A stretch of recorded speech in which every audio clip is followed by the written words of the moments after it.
Hi, this is Anita with 5 Minutes with Art. There's some artists in the world that have more impact than others.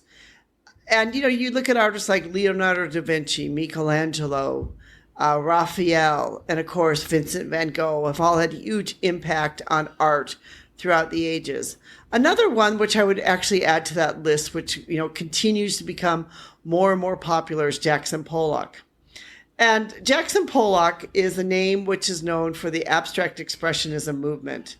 And he's one of the most influential and also controversial artists of the 20th century.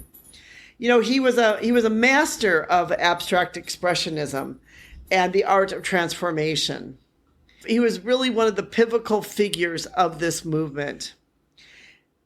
What's interesting about him is he was basically born in Wyoming. He was sort of like a farm boy. He then later went to New York City and studied under, Thomas Hart Benton at the Art Student League there.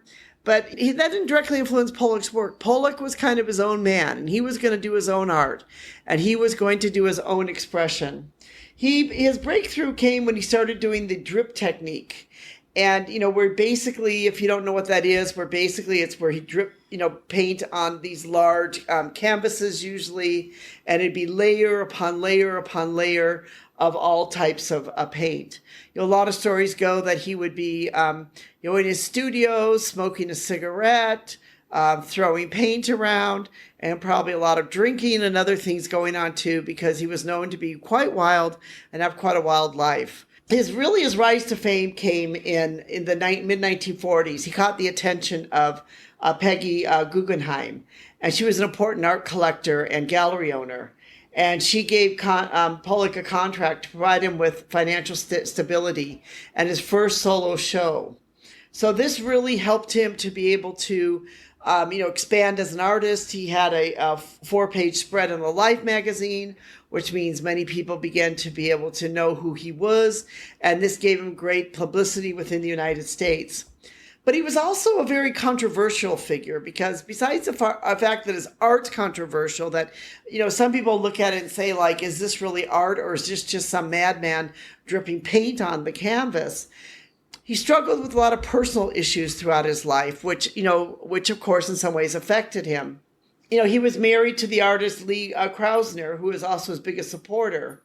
But they had this turbulent and ongoing relationship. He struggled a lot with alcoholism. So, he was a man that actually had a lot of controversy. His productivity in the 1950s began to wane a little bit more as he started to battle his demons. And his life was cut short in 1956 when he tragically died, in a car crash just at the age of 44, where he was basically drunk and driving and, died in this very tragic car crash. But, despite the fact that he died at the young age of 44, he has many works that continue to become very important works of art. And when, a lot of people look at abstract expressionism, they look at Jackson Pollock and they look at his works of art. Some of them, like the mural that was in 1943, number 1A in 1948. This was his, really his drip technique and, his lace-like patterns of paint showcasing, his control over the chaos. And this is really one of the main things about him is a lot of people think it's just chaos, but actually he was a man that sort of had a control over this paint and this dripping and this chaos, which made him such a great artist. We could go on to many of the other ones, but we have them all written down here. But, there's many reasons why people love Jackson Pollock. And I'll just mention some of the reasons here. Is his innovative technique, is that this innovative technique of being able to do the drip paint. His paintings have this emotional depth to them. Here's a man that had his demons, and these demons came out onto the paper. His demons came out onto the canvas. He's had a huge influence on future generations and future artists. Many people look to him as their guide. There's a mystery about him and the interpretation behind it all.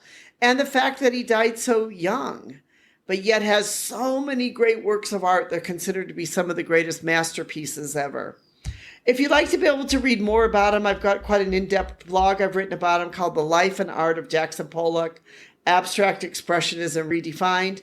In there, we show 10 most popular paintings, and we talk a little bit more about his life and the work of this great artist who has become one of my favorite artists. So if you'd like to be able to learn more, please do check that out. Subscribe to our podcast. Check out our YouTube channel where we actually have more things there going on about different types of artists, including Jackson Pollock. And we hope you'll join our community where you'll join with us and learn more about art every single week. Thank you so much for listening. And we appreciate you, our listeners, and also appreciate our technical team. We know without both of these, this would not be possible. Thank you.